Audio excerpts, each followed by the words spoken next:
ಒಂದು ಬ್ಯೂಟಿಫುಲ್ ಆಗಿರುವಂಥ blouse ಪೀಸನ್ನು cut ಮಾಡಿ ತೊಗೊಂಡಿದ್ದೀನಿ. ಹಾಗೆ ಅದಕ್ಕೆ ಸೆಂಟರಲ್ಲಿ ಕ್ಯಾನ್ವಾಸ್ ಶೀಟು ಹಾಗೆ ಲೈನಿಂಗ್ ಬಟ್ಟೆನ ಅಟ್ಯಾಚ್ ಮಾಡಿಕೊಂಡು ಸಿಂಗಲ್ ಪೀಸಾಗಿ ರೆಡಿ ಮಾಡಿಕೊಂಡೆ.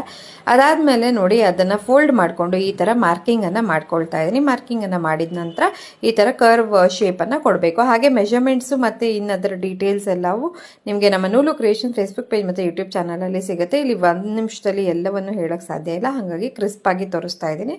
ಸೊ ಈ ರೀತಿ ಎರಡೂ ಕಡೆಗೂ ಮಾರ್ಕಿಂಗನ್ನು ಮಾಡಿಕೊಂಡು ಕಟ್ ಮಾಡಿದ ನಂತರ ಅದಕ್ಕೆ ನಾನು ಬೆಲ್ಟನ್ನು ಅಟ್ಯಾಚ್ ಮಾಡಿಕೊಂಡೆ. ಹಾಗೆ ಇಲ್ಲಿ ಮೇಲ್ಭಾಗಕ್ಕೆ ಈ ರೀತಿಯಾಗಿ ನಾನು ಫಿನಿಶಿಂಗನ್ನು ಮಾಡ್ತಾ ಇದ್ದೀನಿ. ಹಾಗೆ ಜಿಪ್ಪನ್ನು ಕೂಡ ಅಟ್ಯಾಚ್ ಮಾಡಿಕೊಂಡು ಸೈಡ್ಸನ್ನು ಸ್ಟಿಚ್ ಮಾಡ್ಕೊಳ್ಬೇಕು. ಸ್ಟಿಚ್ ಮಾಡ್ಕೊಂಡಿದ್ದಾದ ನಂತರ ನಾವು ಕಾರ್ನರ್ಸ್ ಏನು ನಾವು ಕಟ್ ಮಾಡಿದ್ವಲ್ಲ ಅಲ್ಲೂ ಕೂಡ ಅಡ್ಡವಾಗಿ ಹಿಡಿತಾ ಸ್ಟಿಚಿಂಗನ್ನು ಫಿನಿಶ್ ಮಾಡ್ಕೋಬೇಕು. ಇಷ್ಟು ಮಾಡ್ಕೊಂಡ್ರೆ ಆಗೋಯಿತು. ಬ್ಯೂಟಿಫುಲ್ ಲುಕ್ ಇರುವಂಥ ಈ ಒಂದು ಹ್ಯಾಂಡ್ ಬ್ಯಾಗು ರೆಡಿನೇ ಆಗಿಬಿಡುತ್ತೆ. ತುಂಬ ಸಿಂಪಲ್ಲಾಗಿ ಹೊಲ್ಕೊಳ್ಬಹುದು. ವಿಡಿಯೋ ಇಷ್ಟ ಆದರೆ ಲೈಕ್ ಮತ್ತು ಸೇವ್ ಮಾಡ್ಕೊಳ್ಳಿ. Thank you.